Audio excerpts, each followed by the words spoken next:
So, joining me today, we have Reece Brown. Now, Reece is the Associate Director of Impact for the Harvard Human Flourishing Program and works to advance the program's initiative to drive stakeholder transformation and public engagement. So, he focuses on the application and dissemination of the program's research across sectors including business, education, religion, and public policy. His career began in investment analysis before joining Arthur Brooks at the Harvard Kennedy School and Harvard Business School. Reece helped launch the Leadership and Happiness Laboratory with Professor Brooks, where he led research and social impact initiatives around the world. Reece holds a BA in economics from Gordon College, where he has also studied philosophy and music. So I'm excited to be joined today to talk about happiness, human flourishing, and how to create a better world with Reece Brown. Happy to be here, Jackson. Thanks for having me. My pleasure. Well, why don't we get started with this? So, my mission with, I guess I have a few different names for it, but, the Happiness PhD project, which is where I do a lot of my study and teaching, as well as my two companies where we take that research into organizations. But really, it's all about studying and sharing insights from what I say the art and science of happiness to create happiness for one and for all. So there's a lot of different things you can unpack there, right? Are we thinking about the art? Are we thinking about the science? Are we thinking about more individual, or is it more global? But it seems you've had quite the career in kind of just a similar spirit, broadly speaking, like taking this study of happiness and turning it into impact. So could you share, maybe for those listening, just your sort of background, biography, and story? Sure, absolutely. Well, you're right. It's been several years in this sort of happiness and well-being space at this point. I think what's interesting, if I reflect on my own life, sort of what the through line between everything is behavior. Economics is a field of study of behavior. Behavioral science falls generally within psychology and many of the social sciences in general. But the ultimate question, many of these spheres is, why do people do what they do? How can we maximize that to lead to greater flourishing or happiness? And society's been at this for a really long time. I think, the question of the good life is an ancient question. It's a question that stems from philosophy. It became more of a notion of science in, the late 1800s. You have the introduction of positive psychology around, post-World War II, 1950s, you might say, with Martin Seligman. And at this point, it is a broad field and a growing field. Positive psychology in general, but all of these different terms, kind of this taxonomy of terms of happiness, well-being, flourishing, thriving. The essential question that most everyone, including myself, is asking is, how can we live the good life? We're all in pursuit of the good. So as we think about, how to turn research or knowledge into impact, I think one of the essential questions that we have to ask in our modern age is not just what is the knowledge, but how can we implement that knowledge? Living in 2025, and who knows when, people will listen to this in the future, we live in an information age. We have some of the best podcasts and thinkers like you, Jackson, at the forefront of every field, just bringing real data and fact checking. I mean, we have more information now than ever before. The research is astounding. The figures from the UN, I think it was in about 10 to 15 years, there were over 220,000 papers that were published in all well-being journals in general. So there's so much information out there. I think that most people are really overwhelmed by a lot of that. So how do you turn that into impact? It's not really different from any other field. Most of it requires teaching and learning. But I think that in our day and age, there's something important in so far as persuasiveness. I think a lot about right now the influence of artificial intelligence. Now, we have a project, the Human Flourishing Program, on flourishing and AI, and ChatGPT is in my daily life, as is most people's. But ChatGPT is really not that persuasive. There's a lot of data, but it's just not, it does. There's the age-old saying of people don't care how much you know until they know how much you care. So I think where I'm going with all of this is that the art and science sort of labeling and framing that you brought up is important because the principal thing that we're drawing from is the research from psychology, from social science, from economics, from behavioral sciences broadly. But then you're adding in layers of the ancient philosophers. You're adding in layers of storytelling and narrative, personal finance, all of these things that impact our lives. And what you end up coming up with is material that is very much an intersection of research and storytelling and human connection. So persuasion in general is the main focus of what I do. Is how can I, in every field that we're working with, whether it be schools that are trying to work on student formation, whether it be Harvard Business School students that are really interested in having the most dynamic career possible, or whether it be individuals who would really like to work on more trait psychology, on gratitude and forgiveness. The essential question is how can that person go from feeling either stuck or feeling like they don't have the answers to breakthrough? Breakthrough is always the essential question. And most of the time, that's a process of getting the knowledge that you need, learning, so podcasts, reading, articles, then assessing your personal situation and implementing off of that. Behavior change is absolutely the hardest, but that's just the threefold process, right? Learn, apply, transform. Because after all, what everyone is interested in is breakthrough. So that's the essential question, no matter what we're working on. How can we lead people into that process? Okay, I love that. So there's a lot to unpack there. And basically, the question I was going to ask in response is, okay, so with you on the importance, I'm just looking down at my notes here, but, persuasion, this idea of, Laurie Santos has the term I love, where she always talks about going from knowing to doing, right? That knowing is not half the battle, right? So you have to learn, apply, transform, and, this behavior change, whether it's one-to-one, how as an individual, how do I do that? And then, one to many potentially as an organization, how do we change? So I'm going to ask you those questions in a second, but at first, just for the sake of, starting off, people getting a sense for who you are and what you do a little bit more, talk to me about some of these various lines of effort or projects, because I think you're involved in quite a few different things around that same spirit of, uh, bringing this to people and turning it into more tangible impact.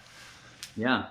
No, I'd love to share more. The Human Flourishing Program has been around since about 2016. It was founded by Dr. Tyler Vanderwill, who's a professor at the T.H. Chan School of Public Health. He's here at Harvard in a lot of different capacities, but he is very dedicated to the discipline of integrating fields, the discipline of disciplines, but the approach of integrating multiple disciplines. So whether it be public health, clinical psychology, philosophy, and theology. So for the past 9 years, the Flourishing Program has been developing a bunch of different verticals. Was brought in on those, and probably the most significant, and I'll try to parse them out for the kind of the different verticals that we have at the program. But one of the most significant is something I'm spending a lot of time on these days, which is the Global Flourishing Study. So this was launched in April of 2025 this year. And to put it simply, it is a study of human flourishing across 22 nations, countries, of over 200, almost about 220,000, but over 200,000 people around the world. It's a first of its kind insofar as it is a longitudinal study. So many of the sort of panel survey studies that have been done internationally are kind of a captured time. The Global Flourishing Study is set up with the same individuals for 5 years. There's going to be 3 different waves of data collection. And it is now in wave 2 of its collection, but this is sponsored by Gallup. We're in partnership with Baylor and here at the Human Flourishing Program at Harvard. And so the Global Flourishing Study is really in a lot of ways upending most of what we assume to be true about well-being worldwide. A lot of people are familiar with the World Happiness Report. Those folks over at the Oxford Center for Wellbeing are friends of ours. They're fantastic. They're doing really good work. But that's sort of been the only thing that exists to study well-being or happiness on a global perspective. And the Flourishing Study does something that we think is a little bit more robust. And the best analogy, as we were trying to think about how to communicate these results, the best analogy that it sort of could come up with for the general public about the Flourishing Study and the World Happiness Report, the World Happiness Report is like having one candle, in an amphitheater, and the Global Flourishing Study is like having 200 candles, right? It just sheds so much more light on every dimension of what it means to flourish. And of course, we get a definition of that. Some of the, highlights of that are just that, the typical ordered rankings of countries that are doing well is not what you would expect at all. The highest score from Global Flourishing Study right now is in Indonesia, which is not at all what most people would have expected. There's some long established trends like the U curve of happiness. A lot of people may know this research has been going on for a very long time. What was probably validated most significantly by the economist Dr. Blanchflower at Dartmouth College. He established that happiness is pretty high in young life and kind of bottoms out in the midlife, and then goes back up again in later life. So it's kind of U curve. Right now, young people are struggling in big ways with happiness, well-being, hope, optimism, a lot of these things. So it's now really depressed. So that traditional U curve is now turned into just kind of a typical J curve. So those are some of the highlights there. And that's a big project of ours, a huge project. It's a Global Flourishing Study. The other thing that I'm probably most involved with is our Academic Flourishing Initiative. So as you may know, if you have been living in the United States for any time at all, there's kind of a crisis in higher education.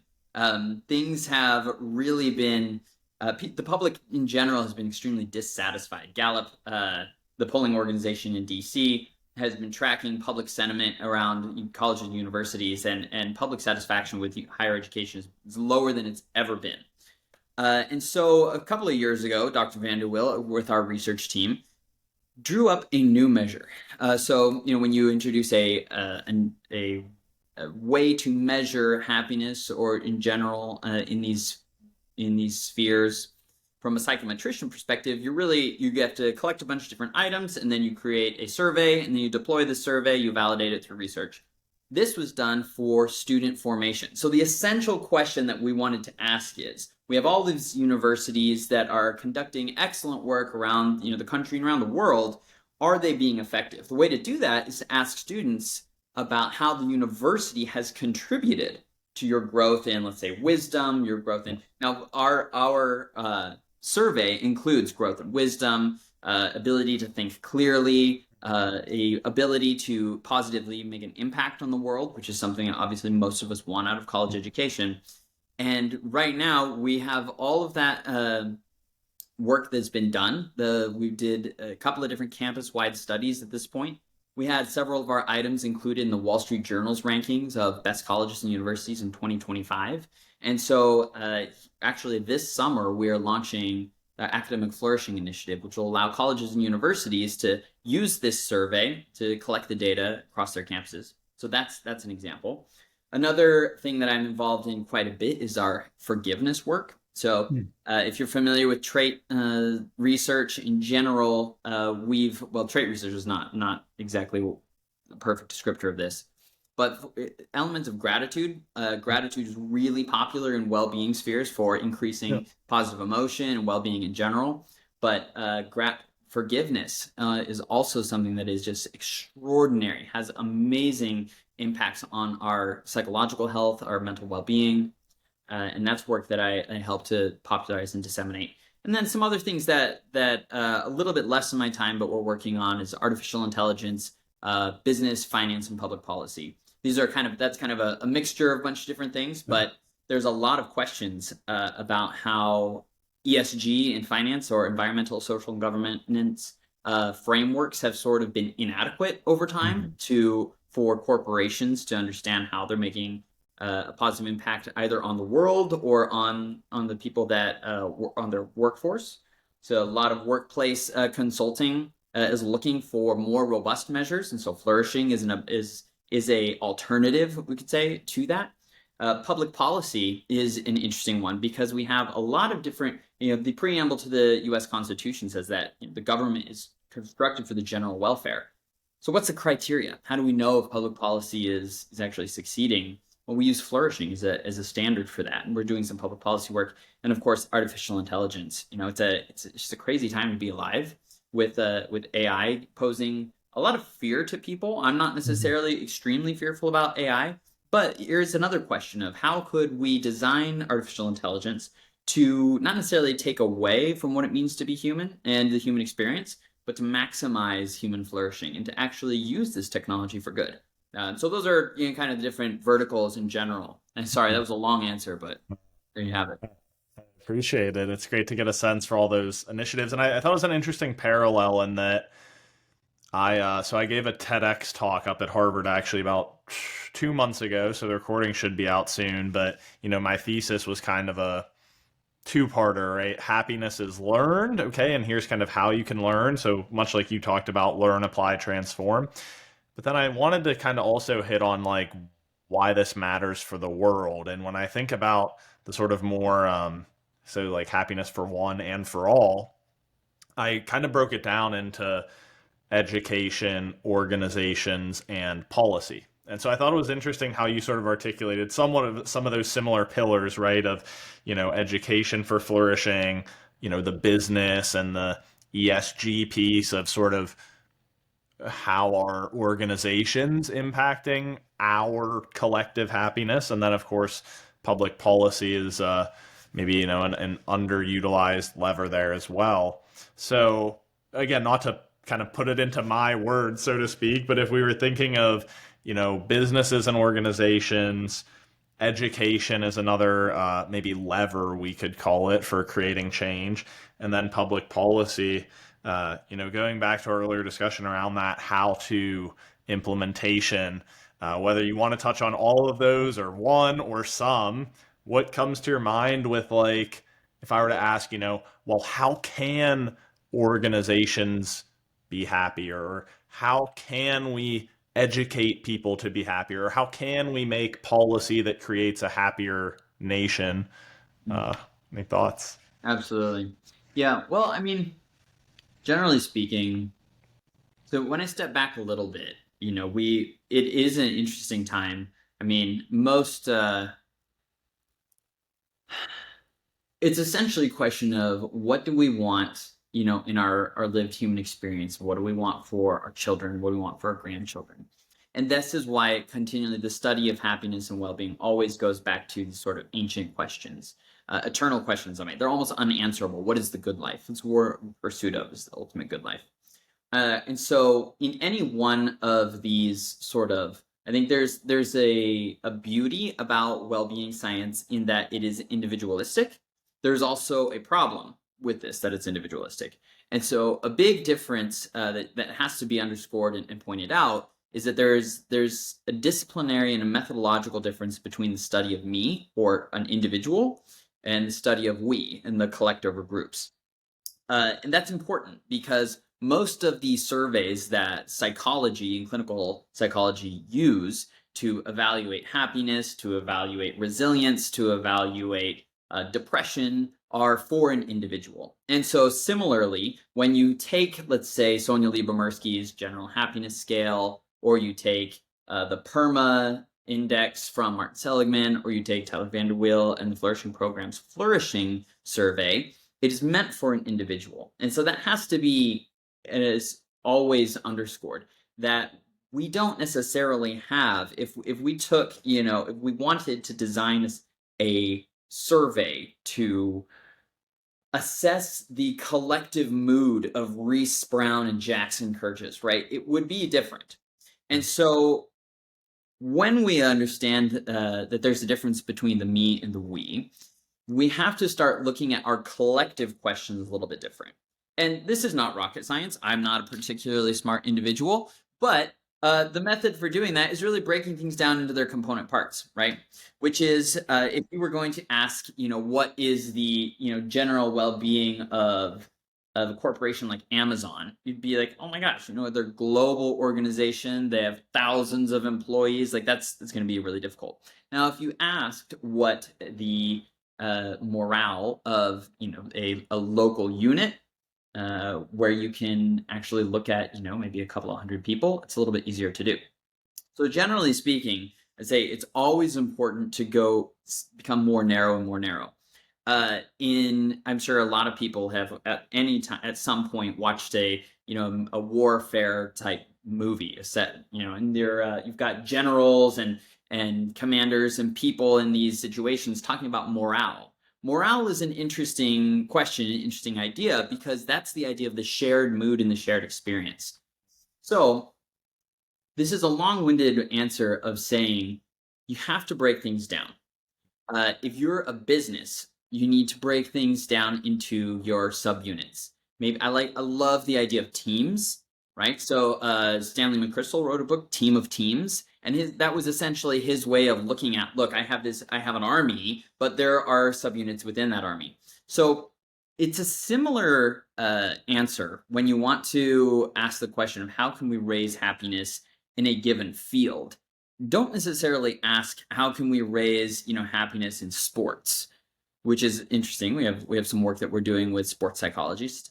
Ask how can we raise happiness in a team, because the impact of the relationships, I mean, happiness is all about relationships, but the relationship that a coach has with team members or team players is hugely important and will contribute to whether those individuals feel a loyalty to the unit, to the team itself. And similar thing will go for a church, for a school. The question has to be asked, who has those essential relationships? And this was a piece that I worked on a while ago at the Harvard Kennedy School, Harvard Business School. It was essentially how can leaders become happiness teachers? So again, if you drill down into sort of any one of these subunits within sectors, you're going to find a leader. You can find a manager, a person in charge, and you're going to have people, not necessarily, I don't want to say followers, like they're the lemmings, but you're going to have maybe more workers. You have people who are in that management position.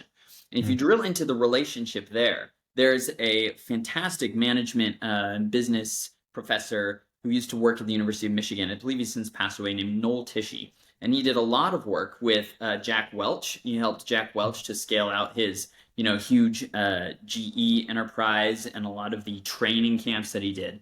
And this is exactly what they focused on, is that managers and business and leaders in general have an underutilized capacity, which is their ability to teach. So if you just think about any way that information is shared or channeled, it's typically through some sort of teaching modality, right? If it's a podcast or a book, et cetera, et cetera. One of the most impactful ways that people can learn and to change their ideas, change their expectations, and change their behaviors is through a significant relationship. I mean, when my grandmother teaches me something or even just tells me a story, it has a huge impact on me because of the relationship that we have. And so essentially the long way of trying to answer, I mean, it's sort of a vague question, right? Like this is a huge ocean to boil. But when you drill down into what are the change agents that we have in society, leaders, managers, politicians, policy people, local people, coaches, teachers, people who have a sphere of impact, a sphere of people who are looking to them for guidance, for leadership, they have an opportunity to teach both the science of happiness, generally speaking, how to live a good life, how to optimize their local culture. And so that's always my sort of soapbox, to say go local, break things down into smaller parts, focus on a team unit, on a family unit, on smaller, and from there then you can build out, because ultimately all of us have domains and spheres of influence, and when we have the knowledge to influence those domains and spheres of influence for ourselves, it's just kind of a logical domino effect out throughout society. Yeah. Okay.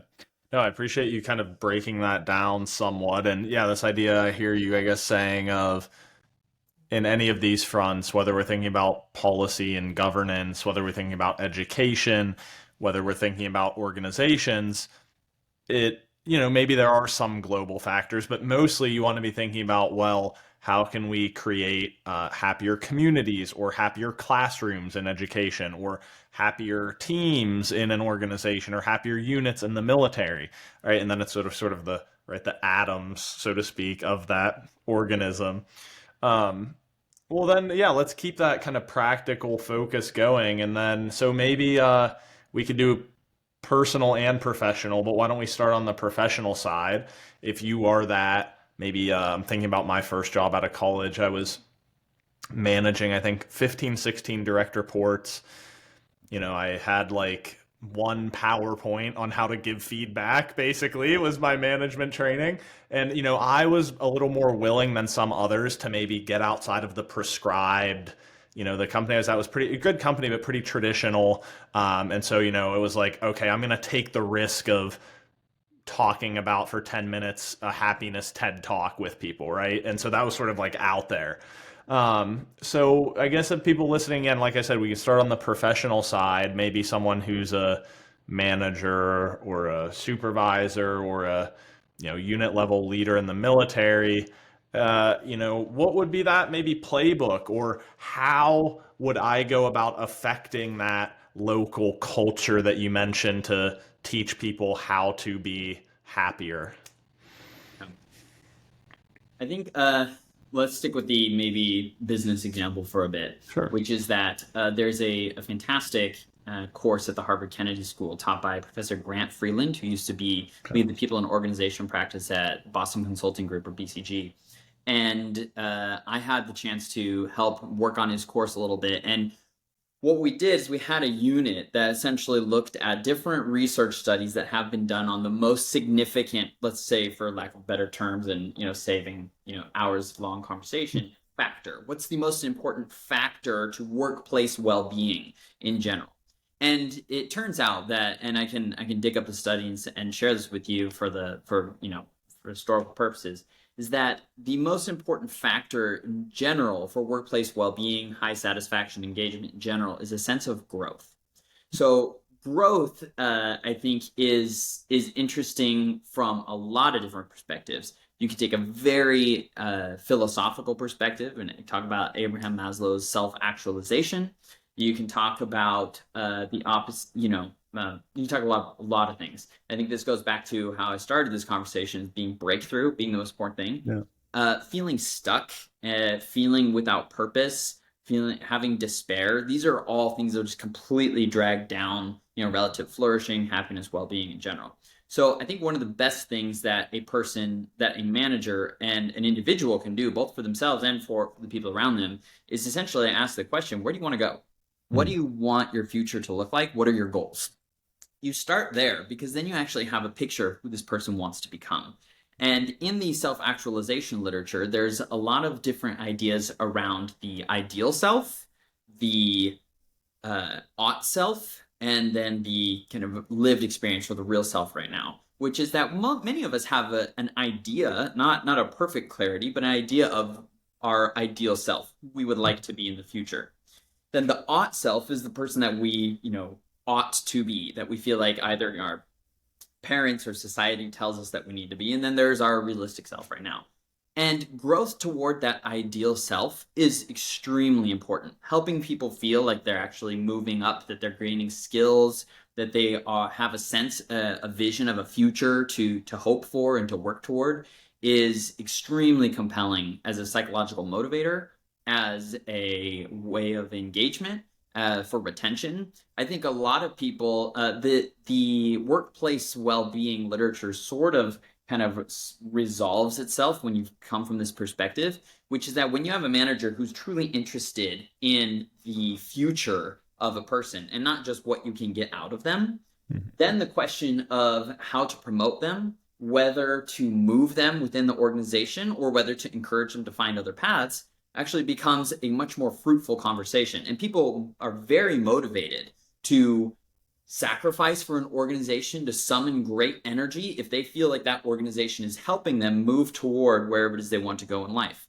There's great research that demonstrates, it's usually more effective to move a person within an organization than it is to fire them. If they're struggling, if they're not doing well, the answer isn't just to say, "Oh, hey, you're not good for this organization. You're, untalented. Like we're going to give you the boot." The better question is to ask, what is it that you want to be doing that you aren't doing right now? Many people every single day go into work and they feel like, oh my gosh, like I can't.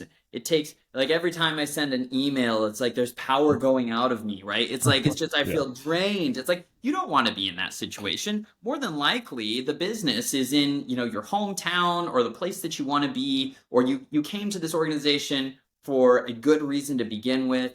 The salary could be better, but it's like you don't necessarily want to change everything about your life. What if we assigned a new portfolio of work for you? What if we got you on projects that were more engaging, things that you felt like you were using your talents for? That's really helpful. So I think, Jen, starting from there, of the question of how can we really foster and coach and mentor people and help them along toward that ideal self, or that future vision of growth, is extremely helpful. Does that answer your question? Yeah, absolutely. That was perfect. Because what I was thinking about is, like I said, just trying to be real practical. Like, okay, I'm a whatever manager, supervisor, whatever. How do I create more of this happiness, flourishing, and high performance? And so it sounds like, well, I'm sure there's many things we could do. Like you said, we could talk for hours about it, but a good start place might just be, okay, how can I support people feeling a sense of that growth towards their ideal selves? Okay. And then that's simple because you could literally just make a spreadsheet with each person's goal or ideal vision and development area and then just check in with them, once a week. And like, you don't even almost have to have anything to say, in the sense you can just be like, well, where do you want to go again? And where are you at now? And okay, what's the gap? How can I support you? Like that, it's sort of I think gives people a pretty practical approach. Yeah.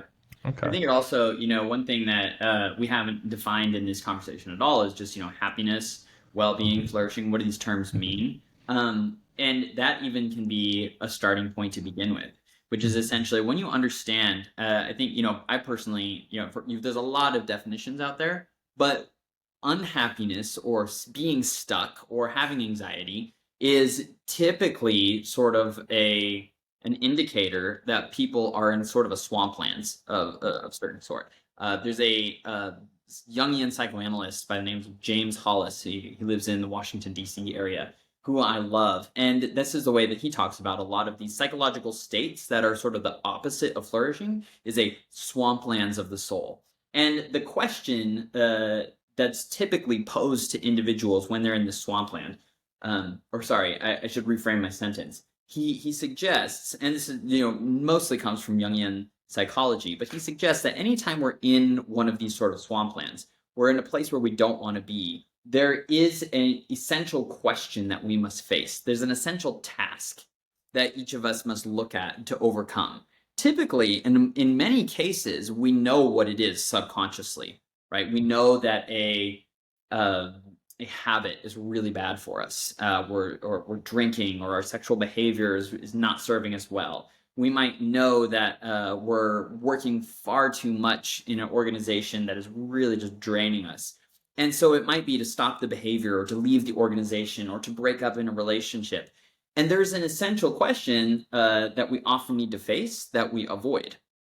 And so to your framing, oftentimes that the distance between where we want to be and where we are right now is fairly obvious. And it takes a lot of self-discernment, a lot of sort of self-reflection to figure out what is that pathway that I need to take, what is the responsibility I need to face myself, what is sort of that rock that I need to pick up and bear, to use Jungian terms. And that's the thing that most of us need to focus on, right? There's always something. There's always one thing there. And maybe it's an issue of laziness. Maybe it's an issue of pride. Maybe it's an issue, maybe it's a less spiritual issue. Maybe it's a practical matter.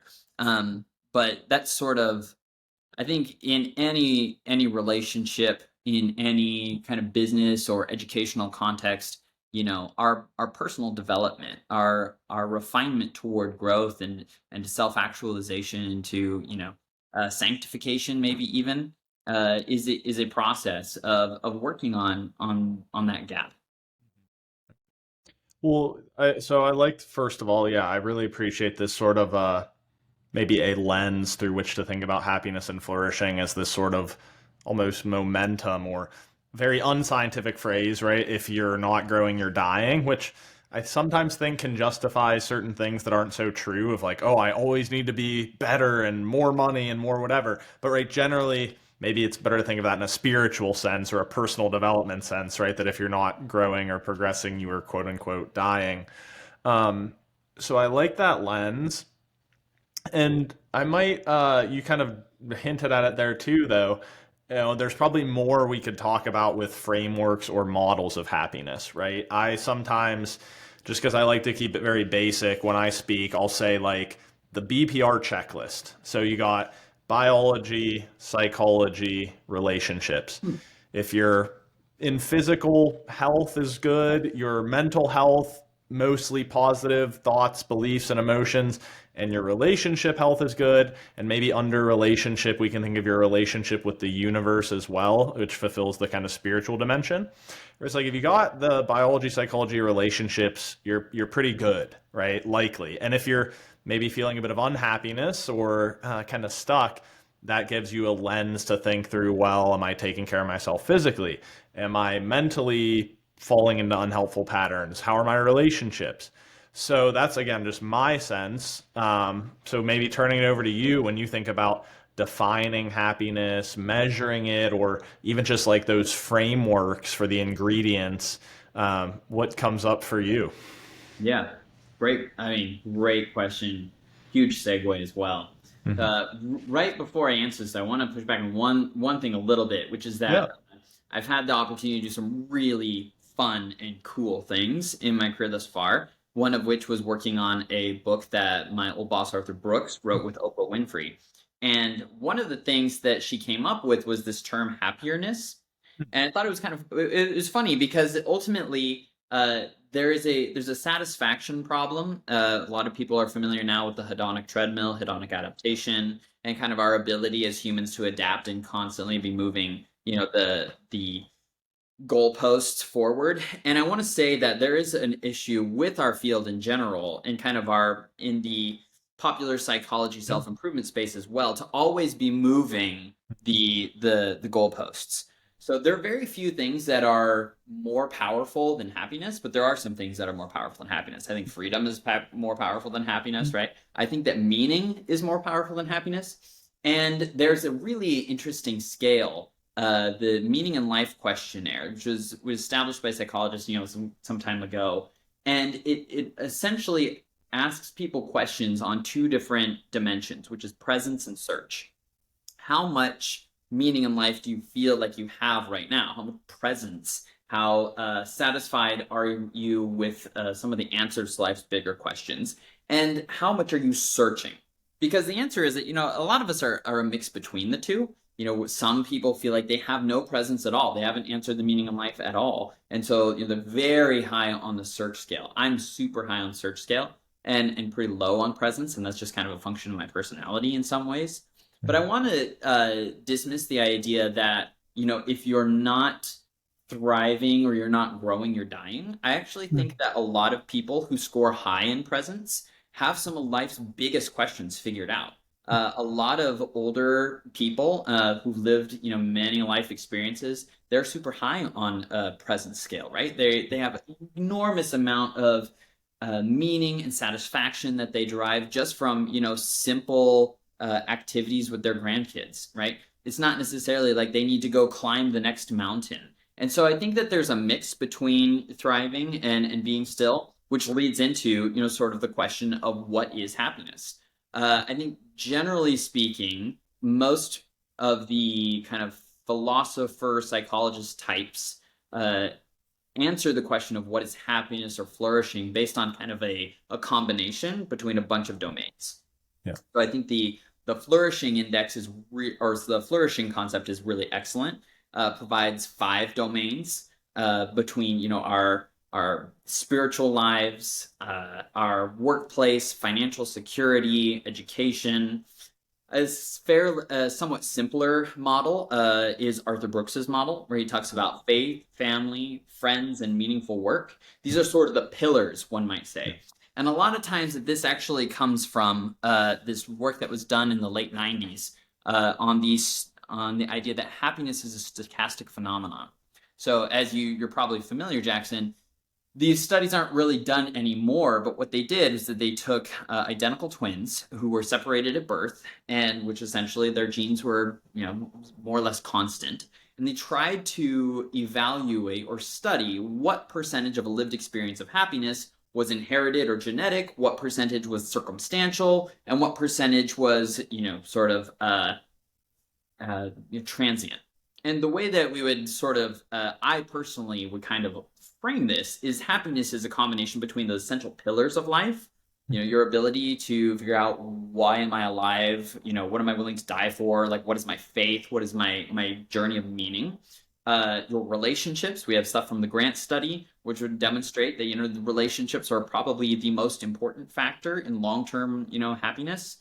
Solid, stable, long-term committed relationships. So you have sort of these components which might make up, let's say the large percentage of happiness. So in this paper, they estimate that about 50 to 60% of happiness is inherited or genetic, which, these studies are imperfect, but it gives you a sense of the remaining 40%, what we do on our daily lives, how much sleep we got, whether we have pro-social behavior and saying thankful or being thankful, those are really, that's happiness hygiene, you might say. Those are the things that we can influence, but there's this interesting in-between area, and I think it relates a little bit more to things like our employment, our activity in religious communities or communities of meaning, load-bearing institutions, you might say. Those are the questions that I think many people overlook. It's either like, we look at personality and say, you're an introvert, extrovert, you had depressed parents or not, I don't know. And then, we look to sort of these happiness hacks to solve all of our problems. And really, I think it's more where the magic happens in those pillars. You look at the faith, family, friends, and meaningful work sort of components, right? What faith communities are you invested in? What are you contributing to? Do you have meaning in your work? If you don't find inherent meaning in your work, are you ascribing meaning to your work? Sort of, the Viktor Frankl approach of a will to meaning. So I think that sort of is the pillars and the components of happiness is sort of the way that I would approach it as well. Yeah.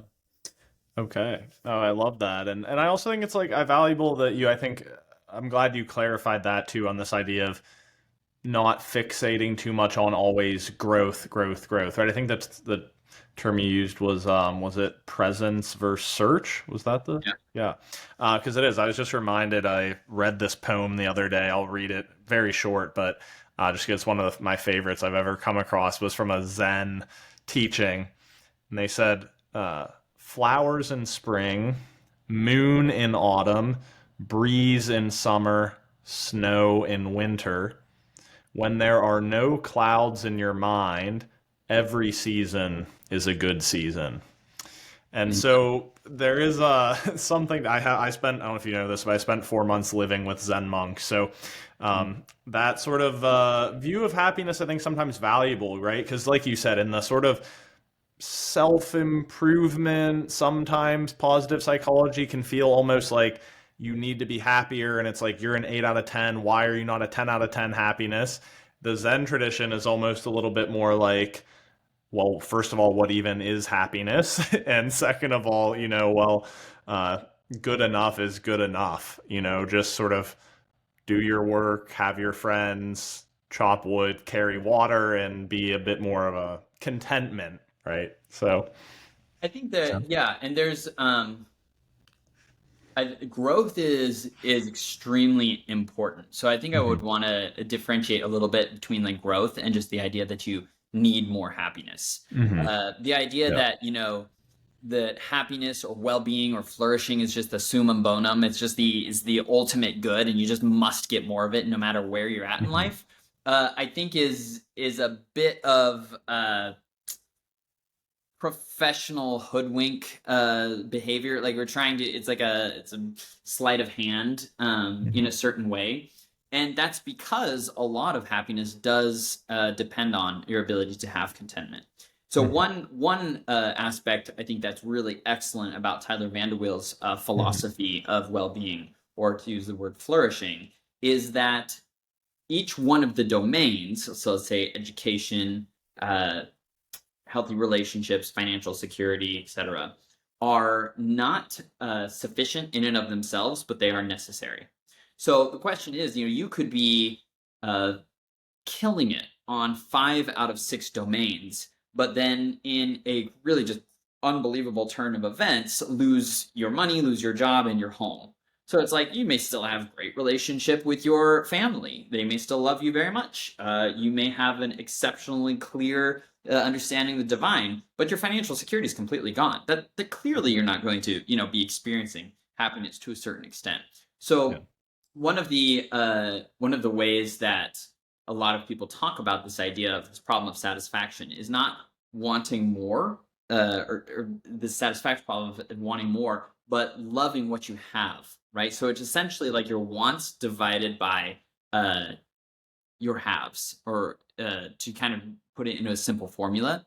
And so if you desire things less, and you're not perpetually kind of obsessed with getting more, and you're satisfied and you learn to love the things that are good in your life, you do drive a large amount of satisfaction and meaning from that. Yeah. Okay.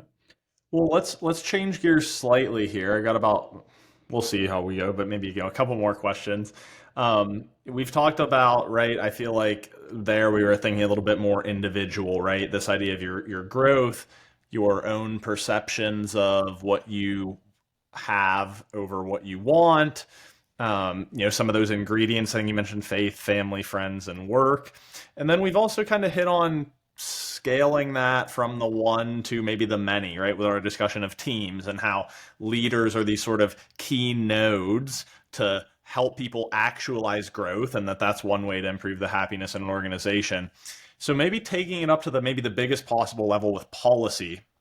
I think I joked in a talk the other day that when we think about politics right now, happiness isn't necessarily the first word that comes to mind. So I'm certainly not asking you to make any political statements, but I think speaking on maybe behalf somewhat of Gen Z, I'm sort of the oldest age group, or first year in the Gen Z group. It's easy to look around and be like, okay, we want our politics and policy to create a happier world, but it's like, we've got this kind of stuck in a two-party system. No matter which side you're on, it seems like often their interests are not totally aligned with what the people want. There's a lot of influence of maybe business and private entities, and just maybe overall, I think it's not political to say that it seems like we're not exactly optimizing for happiness writ large. And it's like, well, what do I do besides vote for one of the two options that are the same every 4 years? So from maybe like a actionable citizen or policy perspective, what might be some of the things that we could think about for, again, trying to, again, and whether the term's happiness, flourishing, well-being, um, how can policy maybe be a vehicle for that sort of thing? Yeah. That is a really big question, one that I am absolutely not qualified to answer, but I can speculate a little bit. Yeah. I did have the pleasure of working at the Harvard Kennedy School, which is the School of Government and Public Policy, for 5.5 years, and have now been working on this Global Flourishing Study, which many of these sorts of global well-being studies attract the attention of policymakers very quickly. So we've actually had a lot of interest from public policy here at the Flourishing Program. Even up to the level of the White House. And that has been really interesting because I think one of the things that often happens with political movements as general is that they latch onto values, certain ideas, and they put those forward as really important. And I think right now in 2025, we have a lot of existential questions that are really scratching at people's heart and soul. The changing climate, I think, is just enraging the battle of the question of how the environment is changing, and global warming. That's one, is like, wow, if we can't even, if nature is not going well, that's huge. Artificial intelligence is a really important question. of, wow, all of a sudden, a little computer that I can fit in my pocket is infinitely smarter than I'll ever be. Like, what does this mean for me? And we have space exploration. We have all sorts of questions. And so I think our natural instinct is to ask the government, is to look at the biggest factor over social life, which is government, and sort of demand that government, solve the problem. And that's the first place where I would say, kind of from a theoretical perspective, that is, as a good, sure, true blue American, the government's not going to solve happiness. The government can't provide happiness. And this comes to probably the most important insight on public policy and happiness in general, which is that government is really bad at creating or providing happiness, but it's effectively positioned at removing sources of unhappiness.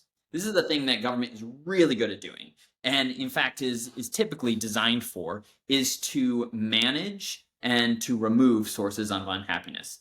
So what does that even mean? Well, I mean, we just it's today is July 8th or 9th, I believe, and there was this huge flood that just went through, flash floods that just went through Texas, right?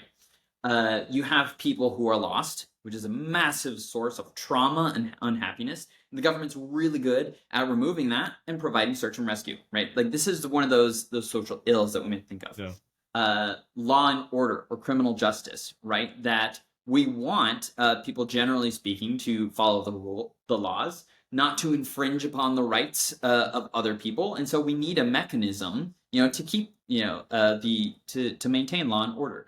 That's an effective place for government to be.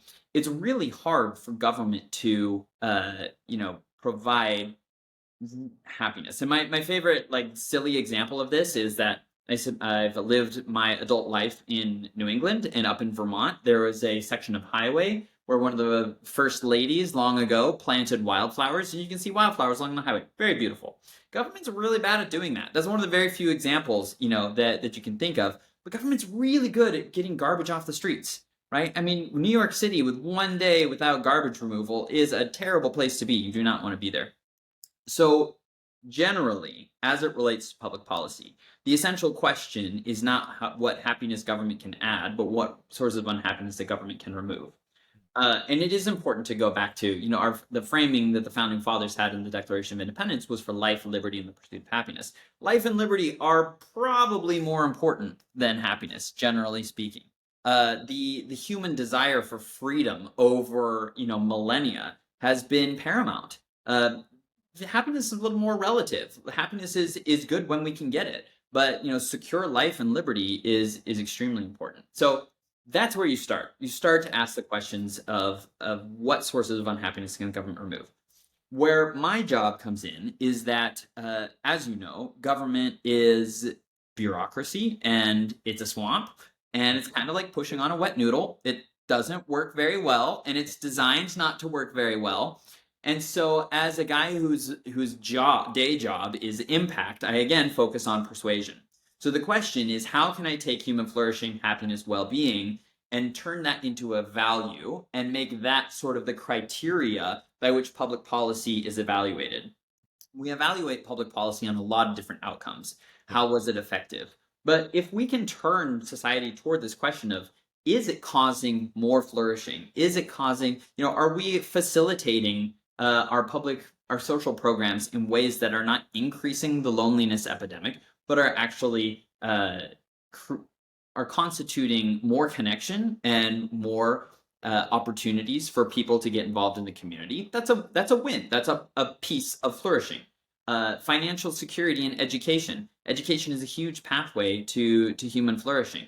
Are we not necessarily providing a perfect private liberal arts education type experience to everybody? That's pretty hard to do, but are we removing barriers that are keeping people from, that's the lifelong journey of self-actualization? Education is extremely important. So again, if we can kind of turn the framing to removing the things that are keeping us from this value, human flourishing, and it's now that we have so much research around happiness, well-being, and human flourishing, it's something that can be integrated quite well. We have a lot of literature a lot of economists who have studied this for quite some time now, for several generations, that to where we're in this moment of translating this value into a criteria because we can actually evaluate outcomes around this criteria. Yeah. Okay. Really helpful framing. I hadn't heard it put that way before, but I can see, and even in that sentence of life, liberty, and the pursuit of happiness, you know, that sort of feels to me almost you could read that as like, yeah, you're entitled to freedom and autonomy. You're entitled to, people aren't running the streets killing each other. And then you're entitled to the pursuit, right? And so that sense of, like you said, maybe removing the barriers or systemic issues, but we can't necessarily, right? It would probably be pretty lousy if the government knocked on your door and said, hey, we're here to, figure out your life and help you find happiness. And be like, let's, yeah, get lost. So yeah. Yeah, the government, if I'm going to be very suspicious of the day that, there's a government program that tells me how to be happier, Yeah. right? It's going to be, well, I'm probably not going to sign up for that, and it's most likely not very effective. But yeah, you're exactly right that there is a huge social apparatus, and the way that we are spending resources, the way that tax dollars are being used, is a big question. And I think if essentially if we can get to a point where both taxpayers care how a dollar is being spent and how much of that dollar is effective in promoting, the general good of society, and lawmakers also care about, whether those resources are being implemented effectively. I think human flourishing, well-being, and happiness, these are really excellent criteria for us to aim toward. But I also don't want to overextend the promise, right? These at this point is kind of a value. We need a lot more people working on the idea of how to turn that value into action. Yeah. Okay. Well, this has been a great conversation. My last question for you, because I always like to end on this in a very, I guess, tangible kind of way, is I call it sometimes like the one thing question. So I know a lot of researchers and people like you, I'm sure, who have spent so much time with this subject, almost like roll your eyes, like, oh, there's never a one thing. And I understand that. But I like it because it's sort of can, almost like a TED talk, can hyper concentrate down a lot of knowledge. And so, people might say, well, the one thing for happiness, flourishing, well-being, growth, whatever it is, write down 3 things you're thankful for every day. Or maybe it's stop doing something. Or maybe it's, list out your faith, family, friends, and work. Do an inventory. Maybe it's, read XYZ. So there's really no right answers, right? It could be anything. But if I were to give you that maybe one thing question for people who just, want to be happier, they want to flourish, they want to find more well-being, or even maybe they want to support some group or organization in it, right? The floor is yours. What might be your sort of one thing, so to speak? What's the one thing you could do? So essentially, the question: what's one thing you could do to kind of improve your happiness overall? Right. I think. I think my answer would be: I'm very optimistic about humans. Humans are incredible. I'm also a Christian guy and believe that humans were designed with a lot of extraordinary capacities, and so the subconscious is typically bugging us to push for the best version of ourselves that we can possibly be, to serve others, to serve God, to serve the universe, and to make a meaningful contribution. So I think if the one question or the one thing if I could flip a switch, I would have every person in the world live by a standard of a clear conscience when they go to bed at night. Before you go to sleep, your head hits the pillow and you can ask yourself, did I live in such a way that's in accordance with my values? And did I make a meaningful contribution that I can be proud of? If the answer to those questions is yes, I think that society would transform almost overnight. It doesn't really take a whole lot. I mean, I think deep down inside, people know just how bad social media and, our cell phone usage is, not just for us, but for society. I think many of us know how hollow and empty feeling self-seeking and self-serving behavior is. And that many of us, we have these dreams that, once we're inspired and caused us to, pursue that major or that job that maybe we've lost track of. And with just a little bit extra effort and push, if every person in the world were able to live by a clean conscience, I think that it'd be huge. Um, and there's a bunch of people, who have lived this way. I think there are philosophical and religious and athletic and political figures. One of the figures I've been influenced the most by is Tenzin Gyatso, the 14th Dalai Lama. And he is one person who every single morning when he wakes up, he prays for his enemies and he goes to bed at night with a clean conscience. I think that if we can do that, so much of this well-being literature, it's all there. It's all in the books. Go read the books. It's there. Jackson's podcast. Stay tuned, right? You'll get all of the tips and tricks. But if you live by a clean conscience, I think that you'll become a happier person. Brilliant. Thank you. Yeah, that would help with, I'm sure, a lot of the policy issues we just discussed too. I think it would. Awesome. Well, Reece, thank you. And just tell us if there's anything else you want to share, or as well, links or where to find you or where to learn more about the flourishing work you're doing. Floor is yours as we close out. Yeah, follow the Human Flourishing Program. You can find us online. Human Flourishing Program at Harvard University. We've got LinkedIn and social media stuff going on. I would also recommend, I spent a lot of time and effort working on a course called Managing Happiness at Harvard edX. If you look up that, that's a very rich resource. And of course, any of the books from the folks that we mentioned today, Laurie Santos, Tyler Vanderbilt, Arthur Brooks, these are all fantastic people. So you can saturate yourself with a lot of that. Okay, awesome. Well, thank you again, Mr. Reece Brown. Thank you, Jackson. Great to be with you.